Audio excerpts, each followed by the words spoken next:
আসসালামু আলাইকুম। আমাদের এই ক্ষেতের যে ঘাসগুলো আছে এগুলো কিন্তু অনেক বড় হইয়া এখন গাবায় যাইতেছে। আর এগুলো আমরা কাইটা নেই না, এই কারণেই এই ক্ষেতের মধ্যে কিন্তু আমার পিছনে যে হাঁসগুলো দেখতেছেন, এই হাঁসগুলো কিন্তু এই ক্ষেতের মধ্যে এসে থাকে। আর এগুলো পায়খানা করে বিদায় কিন্তু এই গাছগুলো এত এত বড় হয়েছে। আমি আপনাদের একটু কাইটা দেখাই। মানে এখানে কোনো সার বা কোনো কিছু দেওয়া নাই, মানে এতটুকু বড় বড় হয়েছে। তো এখন এইগুলোই কাইটা নিয়ে আমাদের গরুদের এগুলোকে দিব, দেওয়ার পরে দেখবো এগুলো খায় কিনা। এই পুরাটা ক্ষেত জুড়ে আমি যদি দেখাই, ঘাস কিন্তু নষ্ট হয়ে যাইতেছে।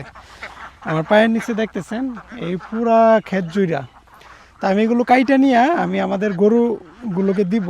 যদি গরুগুলো খায় তাইলে এই সব কটাই কাটবো, আর যদি না খায় তাহলে আমার কষ্টই কিন্তু বিফলে। তো দেখা যাক, এটি কাটতে থাকি, আপনারা দেখতে থাকেন।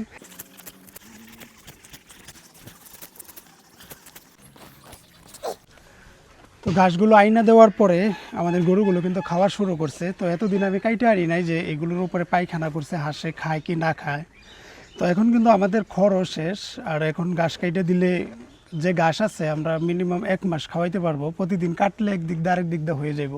আর ওই ক্ষেতটার মধ্যে এমনিতেই ঘাস বেশি হয়, আমরা কোনো আবাদি করবার গেলে অনেক পরিমাণে ঘাস হয়ে যায়।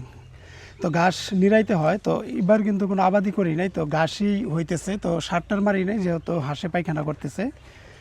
তো দোয়া করবেন সবাই আমাদের জন্য, যাতে আমরা ভবিষ্যতে আগায় যেতে পারি। তো সবাই ভালো থাকবেন। আল্লাহ হাফিজ।